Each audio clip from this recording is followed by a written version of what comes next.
आहे नरिमन हाऊस जवळ. इथेच कमांडोंची कारवाई 45 तासापेक्षा जास्त चालली आणि नरिमन हाऊसवरची कारवाई यशस्वी झाली. अतिरेकी मारण्यात आले. तिथे काही ओलीस ठेवलेले लोकही मृत झालेले आहेत.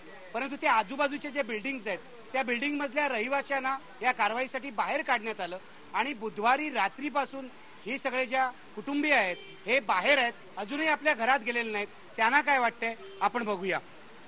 मुझे बताइए क्या कैसे क्या हुआ, कब आप घर के बाहर आ गए? रात को 9 साढ़े 9 बजे हम घर से बाहर आए. 9:30 बजे से हम यहाँ ही हैं, अभी तक घर वापस नहीं गए. एक रात हमने इधर गुजारी, फिर 2 रात हम ऊपर रहे थे. हमें खाने पीने की कोई दिक्कत नहीं हुई, सब शिवसेना वालों ने हेल्प किया. बट अपना घर तो अपना ही होता है ना, वो है. बस ऐसे ही लगा कि बस सब कुछ खो दिया हमने. सब अच्छे से होने दो और हमको वापस हमारा घर में जाने के लिए परमिशन मिल जाए. बस हम लोग ऐसा ही घर भी सब छोड़ के आए ले. सब सामान विमान हमारा ऐसा ही पड़ा हुआ है. सब हम एक ही ड्रेस पे आज 3 दिन से, बुधवार को रात को जब फायरिंग हुआ 9:30 बजे के बाद सब हम घर बेघर हो गए. तिथे 2-3 लेडीज आम्ही लोक बसलेलो होतो. समोरून फायरिंग होत होती. फायरिंग चालवून की बाबा कोणतरी व्यक्ती अशी चालवते गोळी असं वाटलं. आणि त्याच्यानंतर असं वाटलं की नाही गोळी चालवत नाही. मुलं सर्व एकत्र झाली, गल्लीतली शाखेमधली आमच्या सर्व गल्लीतला जो सगळा यंग मुलांचा ग्रुप आहे तो एकत्र झाला. नाही म्हणे हे लोक कोण वेगळेच आहेत. त्या लोकांनी पोलिसांना फोन केले, तर पोलिसांना पण इन्फॉर्म केलं की चालं असं झालं तसं झालं. तेवढ्यात एका मुलाला तिकडे गोळी लागली. पण त्या मुलाकडे पण लक्ष नाही की काय होतंय हे आम्हाला कळण्याच्या आधीच आम्ही एक बॉम्ब फुटला म्हणल्यावरती आमची जरा बिल्डिंगच्या मागे फुटला म्हणून सगळ्यांना बिल्डिंग खाली पळापळ झाली. आणि बिल्डिंग खाली करण्यासाठी सगळ्या मुलांनी, आमचे सगळे मोठे लीडर्स आहेत, त्यांनी सांगितलं की पहिल्यांदा तुम्ही असेल त्या परिस्थितीत बाहेर निघा. ही माणसं सगळी शिवसेनेच्या शाखेत राहिली होती. मला सांगा नरिमन हाऊस इथे इतकं मोठी कारवाई झाली, इथे कोण लोक राहत होते आणि काय होते? तुम्हाला शेजारी म्हणून काय माहिती होतं का इतके दिवस? इस्रायली लोकांनी ती इमारत विकत घेतली, पण इस्रायली लोकांकडे पाहुणे म्हणून हे लोक आले ओळख करून असे, आणि गेस्ट हाऊस टाईप राहिले हे लोक, आणि त्यांनी अगोदरपासून सर्व रचना केली. पण मला सांगा तिथे काही संशयास्पद चाललंय असं तुम्हाला वाटत होतं का इतके दिवस? असं काही नव्हतं वाटत आम्हाला. असं काही नव्हतं. काय चालायचं तिकडे? काय खाऊच्या वस्तू वगैरे आणायचे आणि ट्रक खाली करायचे, एवढ्यापर्यंत. मोठमोठे ट्रक्स यायचे? ट्रक म्हणजे 1-2 वेळा मी ट्रक स्वतः पाहिलेले आहेत. आणि खाऊच्या वस्तू अशा डिस्ट्रीब्यूट वरती घेऊन जायच्या, आणि त्याच्यानंतर आणि काय नेत असतील तर काय माहिती. तुम्हाला काहीतरी माहिती? नाही काही माहित नाही. तिथे फक्त काय ते बिल्डिंग घेतल्यापासून एक व्यक्ती जो येत होता तिथे तेवढेच राहायचे आणि ती बंदच असायचे. सहसा बंदच आहे. एखाद्या वेळेस म्हणजे त्यांची फॅमिली ग्रुप कोण येत असेल ते पार्टीसाठी उघडत. बाकी असे संशयास्पद काय वाटत नव्हतं. काय वाटत नव्हतं. मला सांगा, अतिरेक्यांनी तुम्हाला घराबाहेर काढलं, 3 दिवस तुम्ही घराबाहेर आहात, काय वाटते तुम्हाला अतिरेक्यांबद्दल? आज भी हमारे दिल में डर बैठा अभी भी डर है. वो जो बॉम्ब ब्लास्ट की आवाज से ना, आज भी हमारे दिल में वो डर बैठा हुआ है. हो, फायरिंगची आवाज पहिल्यांदा आम्ही फायरिंगची आवाज कुलाब्यामध्ये इतक्या वर्षांवर्ष.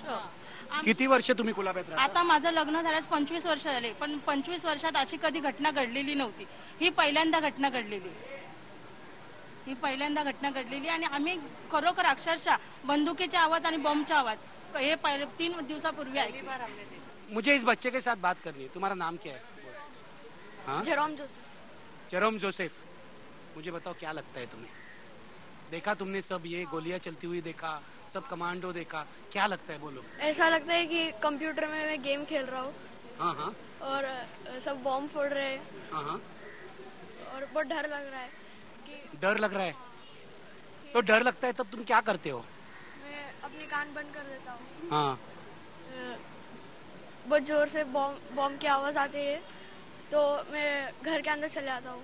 मुझे बताओ कि पहली गोली की आवाज, बॉम्ब की आवाज तुमने कब सुनी? मैं जो पढ़ाई कर रहा था, इंग्लिश के होमवर्क लिख रहा था, तो फिर मुझे लगा कि इंडिया मैच जीत गई, इसके लिए वो फटाकड़ी उड़ा रहे हैं.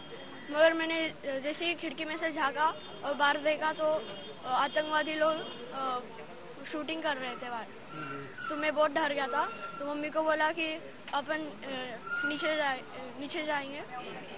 तो फिर हम लोग नीचे आ गए. ये तो 2 दिन से तुम घर में नहीं हो. घर की याद आती है? हाँ, बहुत याद आती है. बहुत याद आती है. घर वापस जाना जल्दी चाहते हो. क्या कहोगे पुलिस से, सरकार से क्या कहोगे? तुम्हारे जैसा बच्चा आतंकवादियों ने रास्ते पर लाया है, तुम क्या सोचते हो ये आतंकवादियों से बिल्कुल उसको फाइट करना चाहिए? हाँ, मैं सोच रहा हूँ कि अभी जो भी बच्चे लोग पढ़ रहे हैं ना स्कूल में, सबको मिलिट्री में लेना चाहिए और ये आतंकवादी को खत्म करना चाहिए। ये और मैं भी मिलिट्री। इसका मतलब तुम डरे नहीं हो? हाँ, डरे नहीं हूँ, मैं तो लड़ना चाहता हूँ, इसलिए मैं भी मिलिट्री में लूंगा पड़ेगा। मिलिट्री में जाओगे? जो भी आतंकवादी दुनिया में सबको खत्म करना चाहता हूँ। हा मुलगा एवढी सगळी कारवाई बघून, एवढ्या गोळ्यांचे आवाज ऐकून, बॉम्बस्फोट ऐकून म्हणतोय मला लढायचंय, मला मिलिटरीत जायचंय. अशी मुलंच हा देश, हे शहर जिवंत ठेवणार आहे.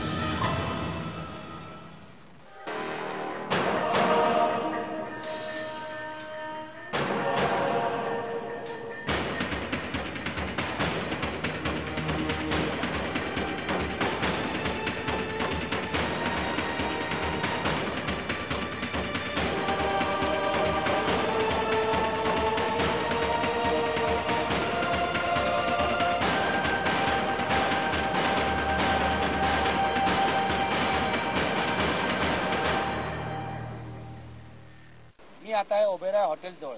इथे गेले कित्येक तास कमांडोंची अतिरेक्यांशी चकमक चालू होती. ही चकमक आता कमांडोनी जिंकली आहे. लोक आनंदात आहे, पण या स्थळाला आता प्रेक्षणीय स्थळाचं स्वरूप आलंय. लोक फोटो काढतायत, बघतायत ओबेरॉयकडे.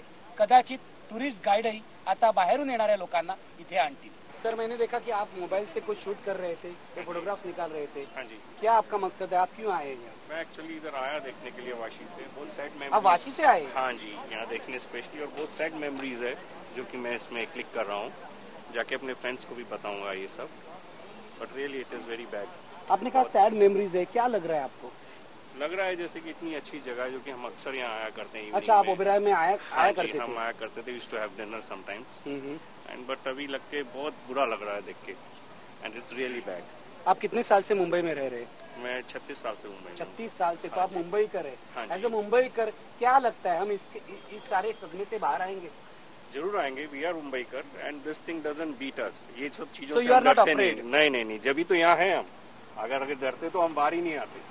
Definitely we are Mumbaikar and will fight for this. Mumbaikar घाबरायला तयार नाहीत. मला सांगा ताई, तुम्ही रोज संध्याकाळी या चौपाटीवर मुलाला घेऊन येता. हा तुमचा मुलगा आहे, रोज इथे फिरायला येता. आजही तशाच आलाय. तुम्हाला काही वेगळं वाटतंय? म्हणजे जरा वाईट तर वाटतंय. एवढं आता सिक्युरिटी वगैरे लावलेली तर काय आता सांग. मैं पब्लिक से पूछना हूँ, आपको डर नहीं लग रहा है? क्या लगता है आपको? अरे हमारा मिलिट्री इतना पावरफुल है ना, किसी को भी हमको डरने का जरूरत नाही आहे. कोणालाही घाबरायची आवश्यकता नाहीये. हा बोला, मराठीत बोला. मराठीमध्ये बोलतो. मी पूर्वी एक्सप्रेस टॉवर मध्ये काम केलेलं आहे 20 वर्ष, आणि आउट ऑफ एक्साइटमेंट मी ते बघायला आलो. ऍक्च्युली काल येणार होतो, पण काम काळ असल्यामुळे मला येता आलं नाही. घाबरण्यासारख्या याच्यात काही गोष्ट नाही. आपली मिलिटरी आणि हे जवान आहेत ना, त्यांच्यावरती एवढा विश्वास आहे आपल्या लोकांचा का ते कुठेही असेल, कुठलंही मिशन असेल तर ते सक्सेसफुल करणार. अगदी. तुमचं काय म्हणणं आहे? जी, मैं गुरुवार को भी आया था यहाँ पे. मैं यहाँ पे देख कर गया. एक्चुअली मैं मेरिन पॉइंट मित्तल टावर में काम करता हूँ एज अकाउंटेंट. और आज वापस भी हम लोग यहाँ पे घूमने आए हैं, मैं और मेरा कलीग से सामने.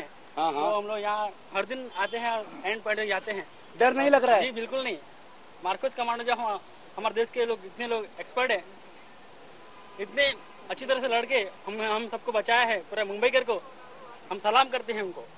अच्छा, मैं आपको पूछ रहा हूँ, क्या मुंबई वापस खड़ी रहेगी?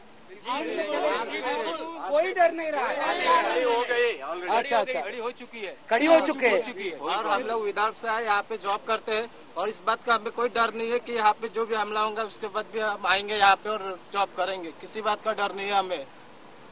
मला एकच सांगायचं आहे साहेब याच्यामध्ये, जे लोक शहीद झाले, जे एन्काउंटर मध्ये, आणि जे लोक हे केले, त्यांच्या आत्म्याला शांती मिळावी हे एक आहेच. पण जे शहीद झालेले आहेत त्यांचं सरकारने योग्य ती काळजी घेतली पाहिजे. त्यांच्या फॅमिलीजसाठी काहीतरी असं प्रोव्हिजन किंवा असे काहीतरी पैसे अमाऊंट देऊन त्यांचं थोडंफार सॅक्रिफाईस जे केले त्यांनी देशासाठी, त्यांचं योगदान जे आहे त्याच्यासाठी गव्हर्नमेंटनी काहीतरी बहुमूल्य योगदान आहे. हे सगळे लोक इथे ओबेरॉय टॉवरच्या इथे जमलेले आहेत. मी आणखीन लोकांच्या प्रतिक्रिया घेतोय.